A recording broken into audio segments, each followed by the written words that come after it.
So after the Utah Jazz had another epic collapse in the 2022 NBA playoffs, losing to the Dallas Mavericks and Luka Doncic, Ryan Smith, the owner, Danny Ainge in the front office decided to move in a completely different direction with this team. They moved on from their second most winningest head coach in its history in Quinn Snyder. The Jazz traded away three-time Defensive Player of the Year to the Minnesota Timberwolves and Rudy Gobert, and the Jazz also traded away one of the best young superstar guards in the game in Donovan Mitchell, who is flourishing right now in Cleveland. But the Utah Jazz was a team that everyone in the NBA community was suspecting that they were not going to be good, and that this team was going to be tanking this season with the plethora of draft picks that they had available to them. But the Utah Jazz have exceeded expectations. They're currently sitting at 10-3 right now. They are number one in the Western Conference, and this is the best start to a season that they have had since 06-07. And I'm here to tell you right now, the Utah Jazz are a playoff lock. Now, I would like to preface my comments before I begin this video by saying that yes, I'm obviously a little bit biased in this video, coming from a diehard Jazz fan, but 13 games is a relatively large sample size. I think that that's not an anomaly anymore. This is no longer a Mickey Mouse run.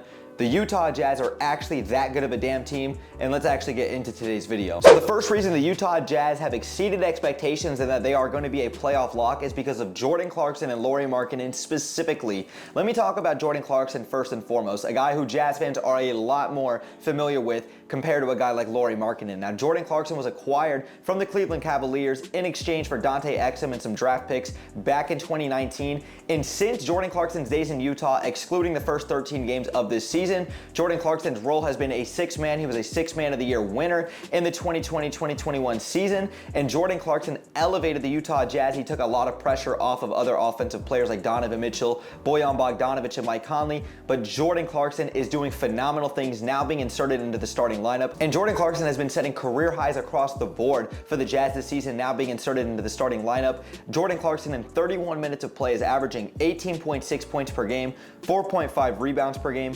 5.2 assists per game. He's shooting 43.9% from the field, 41.2% from three, and his plus minus is at a 6.2 as of right now too, doing a great job in the box score. And the thing that Jazz fans love about Jordan Clarkson is the fact that he embraces the Utah Jazz organization. He wants to be here, and you look at what he's done. We've asked Jordan Clarkson since his days coming to Utah to be that primary ball handler when he's on the court and to take that load and that offensive pressure off of other guys, but now he's doing that in the starting lineup, but he's also facilitating. Jordan Clarkson's always been a guy to pull it from deep. He has no trigger, he always has the green light, and he's consistently playmaking for others, and that's the thing that Jazz fans absolutely love about him, especially this season.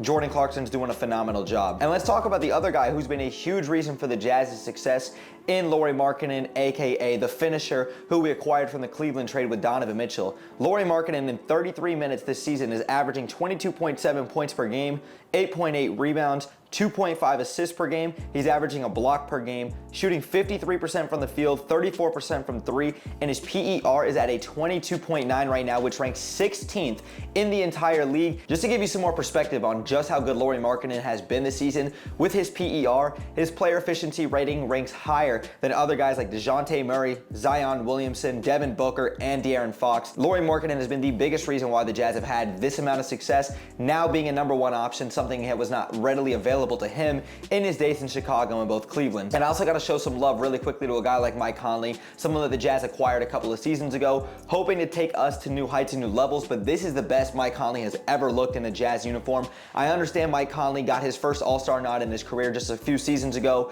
as the third fiddle to Rudy Gobert and Donovan Mitchell, but what Mike Conley is doing right now, keeping the Jazz offense fluid, controlling the tempo and the pace of the Jazz offense, and he's also number 8 in the association in assists per games, consistently finding the open guy, and he just looks like he has brand new energy and legs underneath him, even at his age. We never saw this kind of Mike Conley in the last 2 seasons in Utah, and he is playing exceptional. Got to give some love to Mike Conley really quickly. Now, the second reason the Jazz have exceeded expectations and they are a playoff lock is because of where their team ranks are through the first 13 games of the season, and to me, like I said, this is not an anomaly. Let's look at just how great the Jazz have been, and I will look at this statistically speaking. The Jazz currently right now are number 1 in the NBA in points per game. They're number 3 in offensive efficiency, number 13 in rebounds per game, number 13 in fast break points per game. They're number 8 in three-point percentage, number 7 in true shooting percentage. They are number 6 in assists per game, number 4 in average scoring margin, the difference between them winning and losing games. They're number 13 in opponent points per game,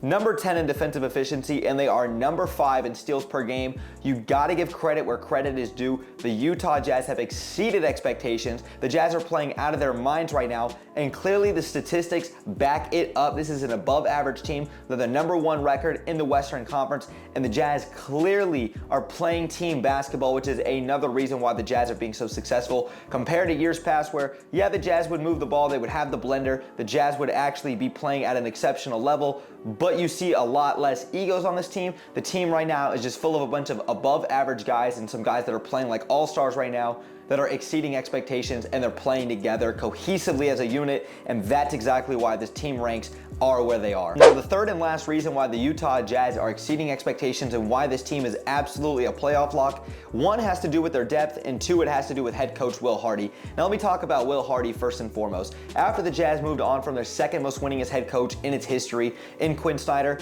I was definitely a little bit heartbroken. Quinn Snyder had taken the Jazz to heights that we hadn't seen in an extremely long time.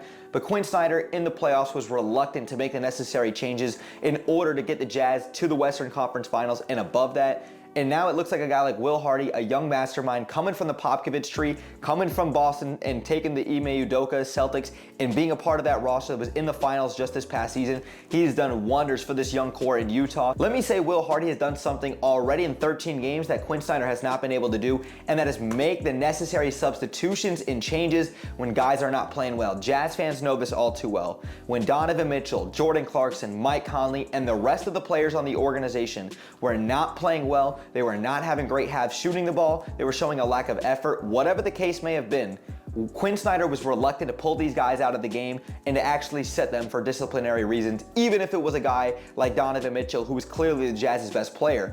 Flip that over to what the Jazz are doing right now with Will Hardy. He's pulling guys like Kelly Olynyk and Mike Conley if these guys aren't playing well, or Jordan Clarkson at the end of games if these guys aren't up to par. He's playing Jared Vanderbilt. He's playing Colin Sexton if need be. He's making the necessary adjustments, and that's exactly what you want out of a coach. I understand that superstar players get the benefit of the doubt more often than not, but what Will Hardy's doing right now and having an actual team-oriented identity to this team, he's doing wonders right now. And the thing that I also love about what Will Hardy's doing offensively and schematically speaking is the fact that we're using a lot less pick and roll than what I've seen from Quinn Snyder. Donovan Mitchell and Rudy Gobert, statistically speaking, were one of the highest pick and roll efficient duos in the NBA, but look at how far that got us. That got us to the second round every single year. Now, there were a lot more issues than that, but with Will Hardy on the flip side, you see the Jazz being a lot more team-oriented, free-flowing basketball. I don't see as many, pick and rolls up in the action. I see a lot more ISO ball, but at the same time, the Jazz are able to move the ball, they get out in transition, and these guys trust one another, and that's exactly what I'm loving about Will Hardy right now. And then lastly, kind of talking about the players and the depth of the Utah Jazz, I think that the depth is absolutely underrated for what the Jazz have. Now, I've really talked in depth kind of about Mike Conley, Jordan Clarkson, and Lauri Markkanen, but I can't speak enough about other guys who are playing unselfishly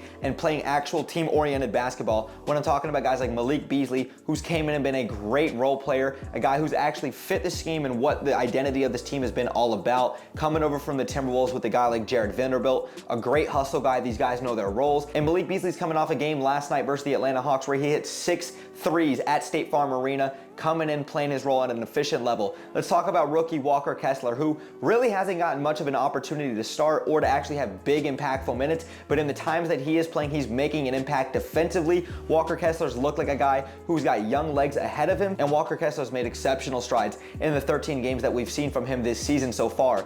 Talen Horton-Tucker is a guy who Lakers fans gave up on after showing a lot of promise early on in his Lakers tenure, but THT has been a guy now in Utah that sometimes he looks like he's the worst guy on the court, and there's other times he's got that explosive legs under him. He's running the break, he's playing defense, he's going out on both ends at an exceptional level, and Talen Horton-Tucker is actually looking like a guy who's actually going to be a part of the Jazz's future, and he's done some great things over right now. You talk about a guy like Kelly Olynyk, who honestly I wasn't a big fan of the trade when we traded for Kelly Olynyk and we gave up Bojan Bogdanovic, even though I understood the direction the Jazz were going in.